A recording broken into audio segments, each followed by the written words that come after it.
اللهم لبيك لبيك لا شريك. National Hajj Commission has made the necessary for your comfort. The preparation is very good. I'm very happy, extremely happy, because this is my first time. And I prepare to follow the rules and regulations given to me. اللهم لبيك لبيك لا شريك لك لبيك إن الحمد والنعمة لك والملك لا شريك له. لبيك اللهم لبيك لبيك لا شريك لك لبيك لبيك الحمد والنعمة لك والملك لا شريك لك لبيك اللهم لبيك.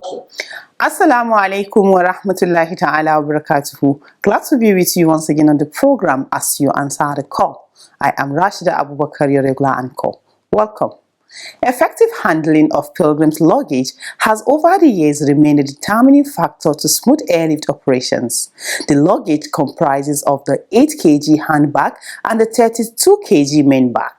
In continuation of our review of the 2023 Hajj, we shall examine the impact of the luggage policy on Hajj administration. This will come your way in the Spotlight segment. Also in the program is Making the Hajj, and the discussion is on the history associated with Jamarat. Other regular segments of the program include the News Diary, which highlights the activities of NAHCON and other stakeholders in the Hajj industry. All these and more shortly. Stay with us. لبيك اللهم لبيك لبيك لا شريك لك لبيك. Welcome back and thank you for being there. As usual, we'll begin the program with the News Diary. Topping the lineup, NAHCON holds virtual meeting with officials of the Ministry of Hajj, just as Nigeria again secure 95,000 slots for the 2024 Hajj. Stay tuned for these and more. Don't go away.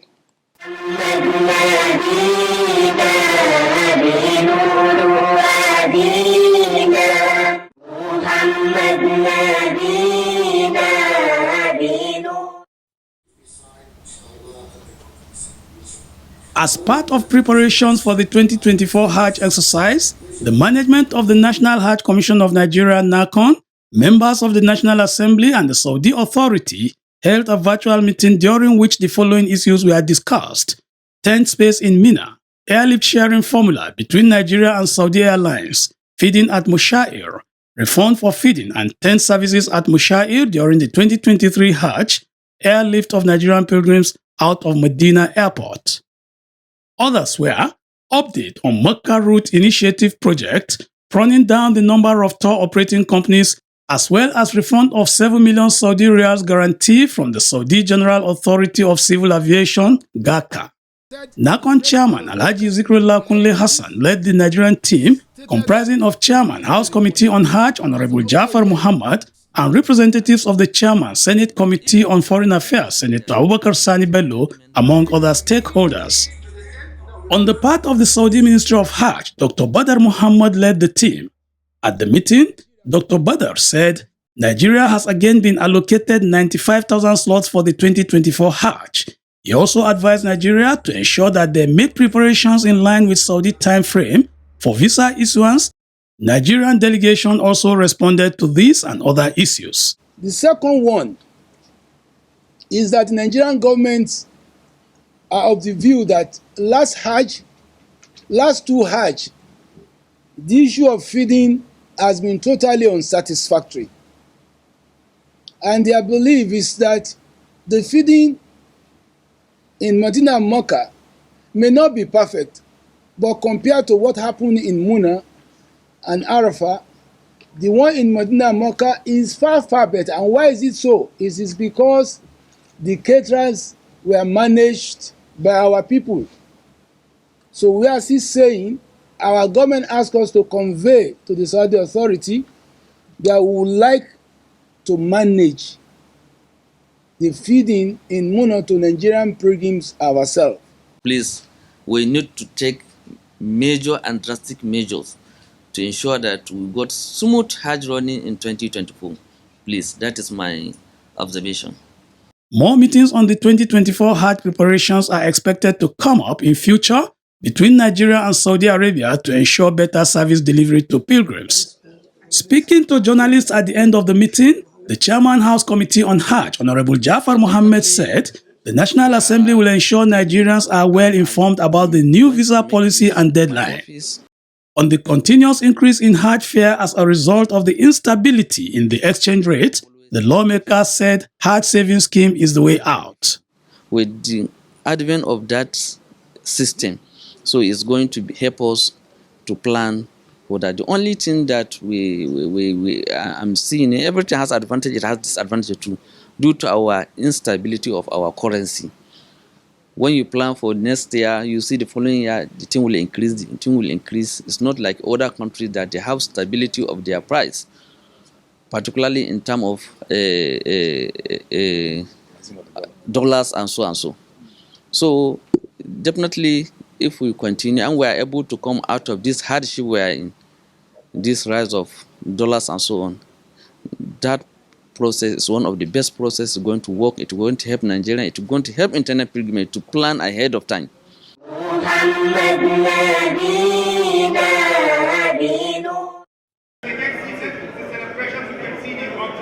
In the meantime, NAHCON Chairman Alhaji Zikrullah Kulle Hassan and the former Minister of State Foreign Affairs, Ambassador Zubairu Dada, were among the dignitaries that presented awards to those officials who performed excellently during the 2023 Hajj operation. The event was organized by the Independent Hajj Reporters for lecture presentation and honoring individuals and organizations that excelled in Hajj management. The states honored in different categories are Kaduna, Adamawa, Niger, Nasarawa, Oyo, Oshun, and Katsina. Tour operating companies were also among the recipients of the awards. Similarly, state governors were also rewarded for supporting pilgrimage, with Adamawa State Governor Ahmadu Fintiri emerging the overall supporting governor. Also honored are Kaduna State Governor Senator Obasani, Gombe State Governor Inuwa Yahaya, and Edo State Governor Godwin Obaseki. In the other category of awards, Executive Secretary of the Kaduna State Pilgrims Agency, Dr. Yakubu Yusuf, won the overall Hajj Manager of the Year. Within the objective of finding In his remarks, NAHCON Chairman and Chief Host of the event, Alhaji Zikrullah Kulle Hassan, was full of praises for the Independent Hajj Reporters for promoting excellence in Hajj administration. Permit me also to commend this organization for their dedication and contributions in promoting healthy competition and creating public awareness in Hajj and Umrah operations in Nigeria. This event is very important to NAHCON as the apex Hajj and Umrah regulatory body in Nigeria, since it affords us an additional ground to interact with various stakeholders within Hajj and Umrah institutions in Nigeria. NAHCON, under my leadership, will continue to associate and partner with individuals or groups to harness a realistic way of achieving an agreeable concept of successful Hajj. Alhaji Zikrullah says NAHCON is determined to always discharge its responsibility for the comfort of pilgrims, calling on prospective pilgrims for the 2024 Hajj to pay as early as possible in order to meet the Saudi deadline for visa issuance. Let me use this medium to call on intending pilgrims to the 2024 Hajj to hasten in paying up their Hajj fare balances when the time is due. This is because visa processes will end earlier than previously done, in line with the host country new schedule. Indeed, visa processing will end approximately 50 days before Arafat to allow the kingdom to plan for the ultimate number of registered pilgrims ahead of time. Also speaking, chairman of the occasion, Ambassador Zubairu Dada, said the theme of the event, recognizing dedication, review and overview of Hajj challenges, couldn't have come at a better time. He said building the capacity of pilgrims officials and pilgrims awareness are key to success of the Hajj exercise. It is instructive that this assessment is coming from independent observers whose observations and suggestions are only aimed at assisting NAHCON and other related agencies and bodies in improving their services for the overall welfare of the Nigerian pilgrims. There were goodwill messages from dignitaries at the event, including President of the Nigerian Union of Journalists, Chris Isiguzo. Those honored bear their minds on the awards, saying they aspire to do more. So to me, it's an encouragement to go beyond what we have done 2023. And by Allah's will, if we have the opportunity, we are going to do better, and better, inshallah.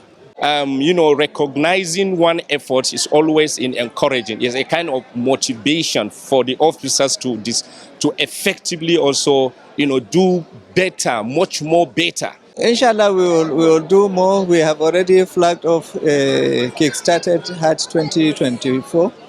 And we will look at those areas where we didn't do well in Hajj 2023 to improve them, and then continue to evaluate ourselves as time goes on to perfect our systems. So this award is also dedicated first to Almighty Allah, secondly to the Nigerian pilgrims and other foreign pilgrims the medical team help, because we are honored to serve the guests of Allah. Alhamdulillah, if you're just tuning in, the program is As You Answer the Call, sponsored by the National Hajj Commission of Nigeria, NAHCON, to keep you informed about the activities of the Commission and other Hajj-related matters. The National Hajj Commission of Nigeria, NAHCON, and its stakeholders have made it a policy of ensuring that pilgrims don't exceed the approved 32 kg for their main luggage and 8 kg for handbag. Getting this done has not been an easy task. In our next segment Spotlight, we shall take a look at the measures taken by NAHCON and its stakeholders to ensure compliance with the luggage policy during the 2023 Hajj. Stay with us and keep watching. لبيك لبيك اللهم لبيك لبيك لبيك اللهم لبيك لبيك لبيك اللهم لبيك. A busy weighing center with Nigerian pilgrims making sure their luggage is within the 32-kilogram limit. Doing so is part of the guidelines set by NAHCON and airline regulators for the smooth airlifting of pilgrims and their luggage during Hajj. The 2023 Hajj was not an exception. In line with the luggage policy, each pilgrim is entitled to a 32-kilogram main bag and 8 kg for hand bag. There are also provisions for pilgrims' excess luggage. Effective handling of pilgrims' luggage and ensuring that they comply with the policy of not exceeding the approved weights have contributed greatly to smooth and successful airlift operations.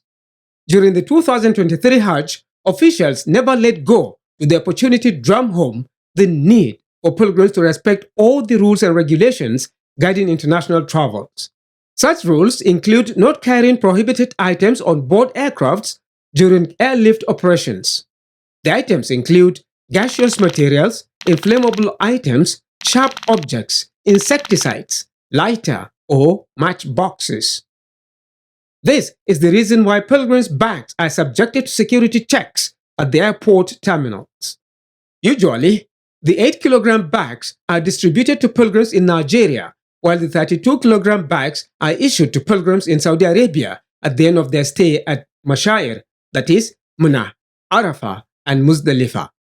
To ensure compliance with the luggage rules, Hajj officials are required to mount enlightenment campaigns to educate the pilgrims on luggage handling and why it is important to comply with the weight policy. The issue of 8 kg hand luggage, that is very important to us, and that's what I want to remind us. Many of our pilgrims, particularly the females, are in the habit of taking along with them multiple hand luggage. Some at the back, some on top of their heads, or the two arms holding additional luggage. This time around, it will not be allowed. State officials and airliners are usually required to enforce compliance by putting in place some measures. One of such measures was the provision of scales at weighing points located close to where pilgrims reside for the weighing of luggage before they are conveyed to the airports. And alhamdulillah, as they were packaging their bags, most of those who come around to package the bags for them, they have a weighing machine. So we told them, please ensure that you weigh them in your room before you come to the weighing center proper. So if it is 32, alhamdulillah. But we also inform them that you don't come and embarrass yourself at the weighing center. We organize the sensitization and enlightenment to our pilgrims, and then we told them that the luggage is for 32 kg, and then the hand luggage is 8. And then in all the hotels, there are 5 hotels that we stayed, the 32 kg compliance was highly appreciable, because most of the pilgrims, more than 90%, actually stuck to the instruction. Many pilgrims heeded to the call and ensured compliance. They say 32. My own cloth is 30. I did my own 30. I didn't opt to that 32 because I don't want embarrassment. And the rest of my colleagues, they're doing their best. Most of them, they are off to 32. Some are 30 or some are 28. However, there were some challenges following the refusal of some pilgrims to comply with the 8-kilogram handbag rule. Do you know that after weighing their 8 kg here, tagging it, some of them will still go back behind and start stuffing things inside. By the time you get to the airport, it will be 13, 15 kg again. Why? And if you open it, what some of the things they are taking out, very unnecessary things. To address this challenge, NAHCON over the years introduced what it calls the pre-airport security checks. This assignment was carried out by the Hand Luggage Committee alongside airline officials. Still on the luggage handling, pilgrims are always warned to avoid taking any luggage that is not theirs, and also not give theirs to anyone. This is because some criminals can use the opportunity to smuggle in prohibited items and illegal drugs. Associated with the luggage management is the delivery of 5-liter Zamzam water to various Hajj camps for pilgrims. You know, the Zamzam policy now is no pilgrim is allowed to buy Zamzam in the Kingdom of Saudi Arabia. So most of the airlines have already taken the Zamzam to Nigeria. Some states are already in the custody of the Zamzam. Some are under our zonal offices. All the Zamzam requirement for all the pilgrims was delivered at first phase of the operation. NAHCON, as the regulators, they give us the amount of Zamzam we deliver to particular airports, and which we have done that. Through the luggage management policy, pilgrims no longer spend weeks waiting for the delivery of their luggage at various Hajj camps in Nigeria. With the successful implementation of the luggage policy in line with international best practices, NAHCON is now relenting on its efforts to sustain the gains in subsequent Hajj. MashaAllah. Coming up next is Making the Hajj. Tonight, Imam Tajuddin Adigun takes us through discussion on the history associated with pelting the Jamrat. Let's hear him. لبيك لبيك اللهم لبيك لبيك لبيك اللهم لبيك. Pelting the 3 Jamarat pillars is an essential part of Hajj rites. Pilgrims are to perform this Hajj rite from the 10th to 13th of Zulhijjah. The 3 Jamarat pillars to be pelted are Jamaratul Kubra, the bigger pillar, Jamaratul Wusta, the middle pillar, and Jamaratul Sugra, the smallest of the 3 pillars. When and how did it originate? Why are pilgrims required to pelt 3 different Jamara? That the father make the stoning, that is Ibrahim alayhi salatu wasalam. On Making the Hajj tonight, Imam Tajuddin Muhammad Adigun answers these and other questions. The history of Jamarat is a beautiful one. It has to do with our grandfather and the father of prophets, Ibrahim alayhi salatu wasalam. And of course, by extension, his noble son, a prophet of Allah himself also, Ismail alayhi salatu wasalam. He's a prophet and his father a prophet. You can see the beauty. And Ibrahim alayhi salatu wasalam was aged without son. So he prayed that may Allah grant him a righteous son. Rabbi habli minas salihin. And Allah, as merciful as he is to all of his servants, he granted it. For basharnahu bigulamin halim. We gave Ibrahim alayhi salatu wasalam, a glad tidings of a forbearing son, a patient son. That is Ismail alayhi salatu wasalam. What happened when Allah blessed Prophet Ibrahim alayhi salam with a child? You know, when he was granted the son, a forbearing son, and when Ismail alayhi salatu wasalam reached an age he can walk along with his father and even assist him in one way or the other, then he saw in his dream that he was slaughtering Ismail alayhi salatu wasalam. And you know, it is a consensus, the dream of prophets are real. So he communicated Ismail alayhi salatu wasalam, "Oh my son, I have seen in the dream I am slaughtering you." How did Allah ransom Prophet Ismail from being slaughtered? Now the point here is, when he was about slaughtering him, Satan appears before him and said, "Why should you slaughter the only son you have?" Then he stoned him and he relocated to another place for the second time. Satan appears again and told him, "Are you really sensing to slaughter your only son?" He stoned him and he relocated again to another point. And finally, Allah subhanahu wa ta'ala sees that he has passed the examination. After 3 points, he was ransomed with a fat and mighty ram.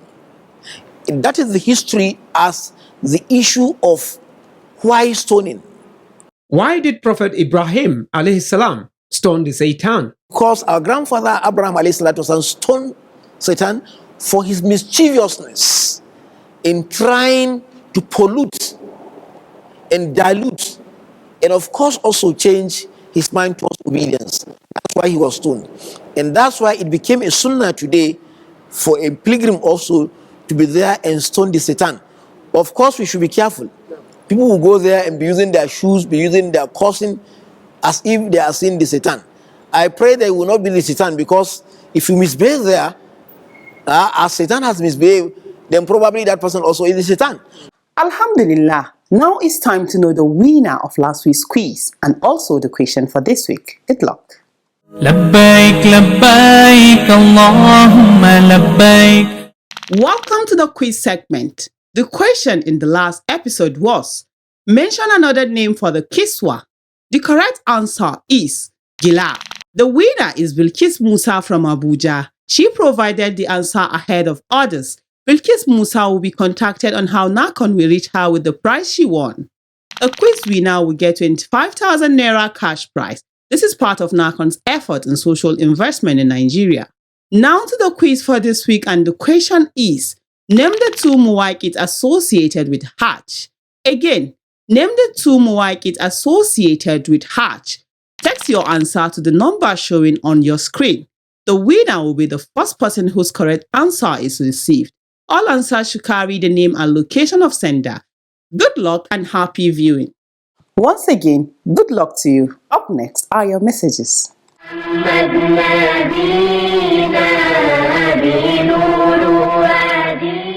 Fatima Muhammad from Sokoto State sent in the first message. It reads, Assalamu alaikum. I am impressed with how NAHCON is managing Hajj activities. May Allah reward you all. Ado Shehu from Kaduna State sends the second message. In it, he prays to Allah to help NAHCON succeed in subsequent Hajj, just as we witnessed in the 2023 Hajj. This is where we draw the curtain on today's program. See you same time next week with another edition of the program. But before we go, remember that you can send in your messages, comments, observations and questions through our mobile phone number and other social media platforms. Once again, thanks for watching. Ma'assalam.